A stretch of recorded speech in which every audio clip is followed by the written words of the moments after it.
Um, so I wanted to start today with a story. This is in the New York Times, and it's about the Pentagon's propensity to commit war crimes in Syria, and some of the mechanisms by which they justified them.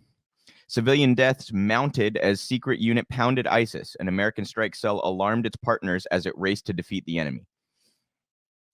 A single top secret American strike cell launched tens of thousands of bombs and missiles against the Islamic State in Syria. But in the process of hammering a vicious enemy, the shadowy force sidestepped safeguards and repeatedly killed civilians, according to multiple current and former military and intelligence officials. The unit was called Talon Anvil, and it worked in 3 shifts around the clock between 2014 and 2019, pinpointing targets for the United States' formidable air power to hit. Convoys, car bombs, command centers, and squads of enemy fighters. But people who worked with the strike cell say in the rush to destroy enemies, it circumvented rules imposed to protect non-combatants and alarmed its partners in the military and the CIA by killing people who had no role in the conflict. Farmers trying to harvest, children in the street, families fleeing fighting, and villagers sheltering in buildings. By the way, when you piss off the military and the CIA by killing civilians, you know you are going way, way too far. Talon Anvil was small, at times fewer than 20 people operating from anonymous rooms cluttered with flat screens, but it played an outsized role in the 112,000 bombs and missiles launched against the Islamic State, in part because it embraced a loose interpretation of the military's rules of engagement.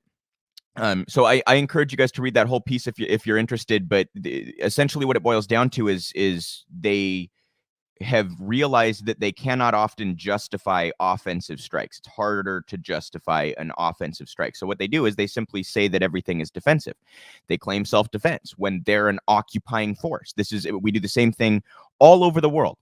So in order to justify these strikes, they claim some imminent threat, and then the rules of engagement are significantly looser.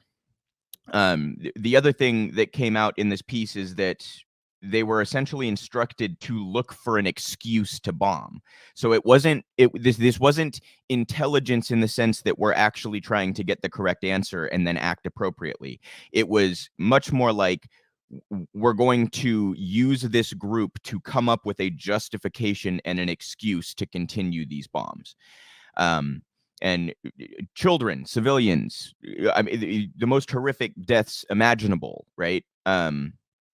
This is nothing new to the United States military. We've covered ad nauseum the war crimes that we commit all around the world, and the military-industrial complex, and the geopolitical incentives for all of this stuff.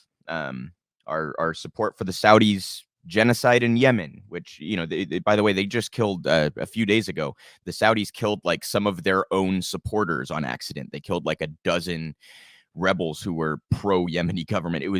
It's a mess. It's a fucking mess. We just go bomb people and kill people, and Raytheon gets to rake in the profits, right? But this revelation that the Pentagon was behaving so openly recklessly, so openly loose about the rules of engagement, so explicitly instructing people to look for an excuse to drop these bombs, as opposed to instructing these groups to look for accurate intelligence, is quite revelatory. And again, it's not surprising to anybody who pays attention to this stuff, and I'm sure most of my audience is hardly stunned to see this, but this kind of reporting is important. And we need to keep up on holding the Pentagon to some form of account, and the military contractors. The Pentagon's almost in many senses a puppet for the military contractors and the private mercenaries that they contract out and things like this. But this is hardly surprising. The whole Syria situation also a total mess, because we have long supported both sides of that civil war.